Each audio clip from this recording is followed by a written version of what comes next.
बिहार में एक बार फिर से महागठबंधन की सरकार बन सकती है और आसमान में जो तेजस्वी यादव और मुख्यमंत्री नीतीश कुमार की मीटिंग हुई है, इसके बाद ये अब साफ साफ क्लियर हो गया है कि बिहार में महागठबंधन की सरकार बनने जा रही है। बिहार में बीजेपी और जेडीयू की सरकार अब गिरने वाली है और इसी के साथ अब मनीष कश्यप का जेल जाना एक बार फिर से तय हो गया है।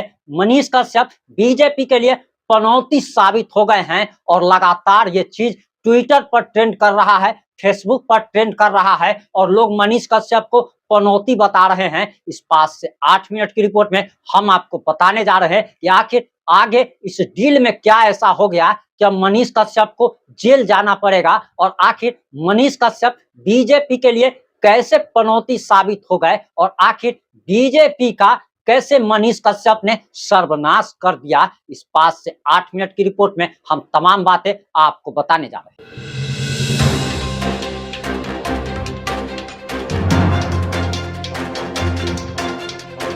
नमस्कार, मैं प्रिंस कुमार सिंह और आप देख रहे हैं पॉजिटिव इंडिया।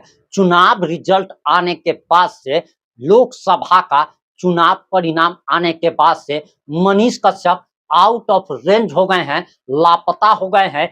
बीजेपी ज्वाइन करने के बाद जिस तरीके से वह विरोधियों को नाजायज औलाद तक कह रहे थे, राजा हरिश्चंद्र का नाजायज औलाद तक बता दे रहे थे, भगवान राम का अपमान कर रहे थे, विरोधियों को गंदी गंदी गालियां दिया करते थे, वो मनीष कश्यप अब रिजल्ट आने के बाद लापता हो गए हैं, आउट ऑफ रेंज हो गए हैं और मनीष कश्यप ने बीजेपी का सर्वनाश कर दिया।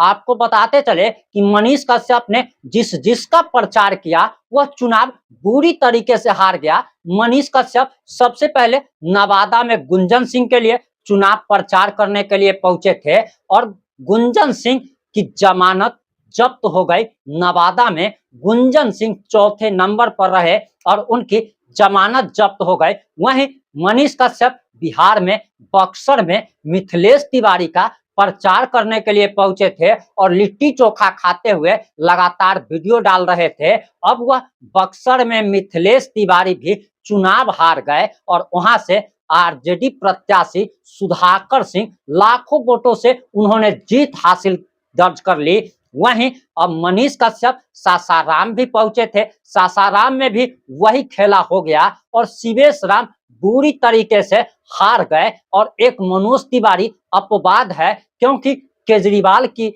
गलती के लिए आप कह सकते हैं कि केजरीवाल की गलतियों का इसको फायदा मिल गया और मनोज तिवारी जीत गए एक बार फिर से प्रधानमंत्री नरेंद्र मोदी के नाम पर। लेकिन मनीष कश्यप ने जिसका भी प्रचार किया, एक मनोज तिवारी के अलावा वह बुरी तरीके से चुनाव हार गया और अब मनीष कश्यप को सोशल मीडिया पर, फेसबुक पर, ट्विटर पर ट्रेंड कराया जा रहा, पनौती कहा जा रहा और ये कहा जा रहा कि जब से इसने बीजेपी ज्वाइन किया तब से इसने बीजेपी का सर्वनाश कर दिया। और आपको बताते चले कि चुनाव रिजल्ट आने से पहले ध्रुव राठी, जो कि देशद्रोही आप उसको कह सकते हैं, जो कि लगातार देश के खिलाफ बात करता है, देश की बुराई करता है, उस ध्रुव राठी पर हमला करते हुए मनीष कश्यप आग बबूला हो जाते हैं। मनीष कश्यप का आग बबूला होना कहीं ना कहीं जायज भी था कि ध्रुव राठी एक ऐसा व्यक्ति है जो कि हमेशा देश के खिलाफ बात करता है, एकदम उसको बोलना चाहिए था। लेकिन मनीष कश्यप बोलते बोलते आपे से बाहर हो जाते हैं और राजा हरिश्चंद्र का नाजायज औलाद तक बता देते हैं और हमारे प्रभु श्री राम का अपमान कर देते हैं। प्रभु श्री राम राजा हरिश्चंद्र के खानदान से आते हैं और आपको बताते चले कि राजा हरिश्चंद्र का नाजायज औलाद ध्रुव राठी को कहा जाना कहीं ना कहीं राजा हरिश्चंद्र का बहुत बड़ा अपमान है। आप जरा इस बात को समझिए कि अगर आपका कोई नाजायज औलाद होगा, हमारा अगर कोई नाजायज औलाद होगा, इसका साफ साफ मतलब है कि हमारा किसी पराई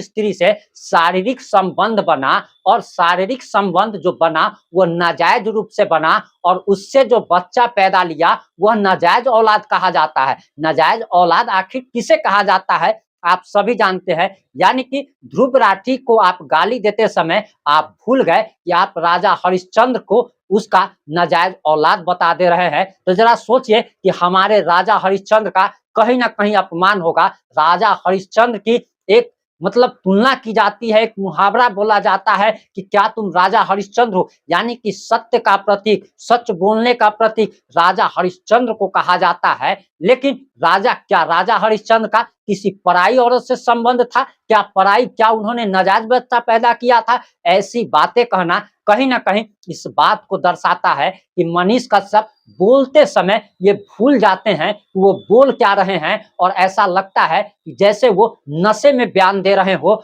वही बात। और अब उनका घमंड चकनाचूर हो चुका है और 2 दिनों से मनीष कश्यप कहीं नजर नहीं आ रहे हैं। मनीष कश्यप ने यह भी कहा था कि अगर किसी गठबंधन महागठबंधन के नेताओं में अगर ताकत है तो चुनाव परिणाम आने से पहले लड्डू का ऑर्डर दी करके दिखाए। और हमने आपको दिखाया भी कि आखिर कितने कांग्रेस वालों ने, कितने आरजेडी वालों ने लड्डू तैयार करवाया था। मनीष कश्यप को हमने व्हाट्सएप पे मैसेज भी किया, फोटो भी भेजा, उन्होंने 10,000 रुपए का इनाम रखा था। अब आप सोच लीजिए कि मनीष भैया ने मेरा 10,000 रुपये खा गया। उन्होंने चैलेंज दिया था तो 10,000 रुपया उनको भेज देना चाहिए था, लेकिन 10,000 रुपया उन्होंने नहीं भेजा। वो बक्सर गए, वहां पर मिथिलेश तिवारी हार जाते हैं। सासाराम गए, वहां पर शिवेश राम हार जाते हैं। नवादा गए, वहां गुंजन सिंह हार जाते हैं।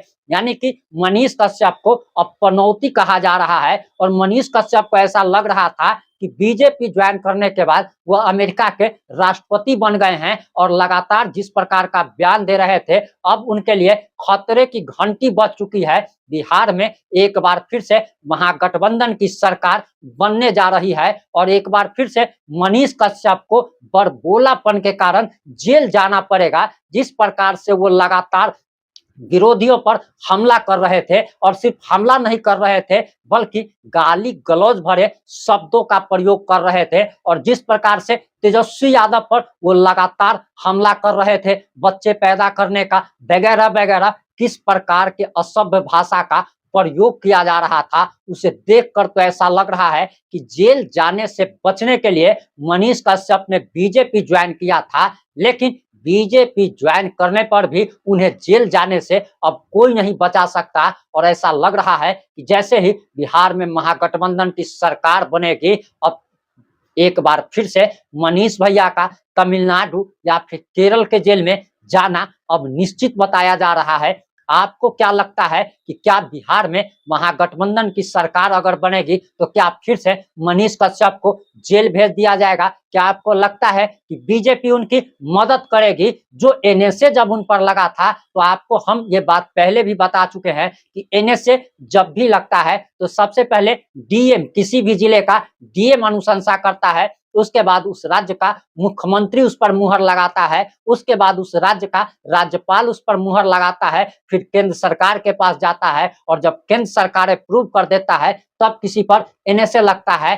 तमिलनाडु में भले ही तेजस्वी यादव के दोस्त की सरकार थी, स्टालिन की सरकार थी, लेकिन राज्यपाल तो केंद्र सरकार का था और केंद्र सरकार ने आखिर एनएसए पर कैसे मुहर लगा दी थी। और केंद्र सरकार चाहती तो जब चाहती तब इन्हें हटाया जा सकता था। लेकिन जिस बीजेपी के बारे में मनीष कश्यप यह कहते नहीं थकते कि बीजेपी ने मुझे जेल से निकालने में मदद की, वो लाखों करोड़ों उस जनता का प्यार भूल गए जो कि लगातार मनीष कश्यप जिंदाबाद के नारे लगा रहे थे। आज मनीष कश्यप ने जनता के साथ भले ही धोखा कर दिया है, लेकिन बहुत लोग उससे प्यार करने वाले ऐसे भी हैं जो अंधे लोग हैं, जो आज भी मनीष कश्यप जिंदाबाद का नारा जरूर लिखते हैं। वैसे आपको क्या लगता है कि क्या एक बार फिर से मनीष कश्यप के जेल जाने का योग बन रहा है? आप जो भी सोचते हैं, जैसा भी सोचते हैं, अपनी प्रतिक्रिया देना मत भूलिएगा।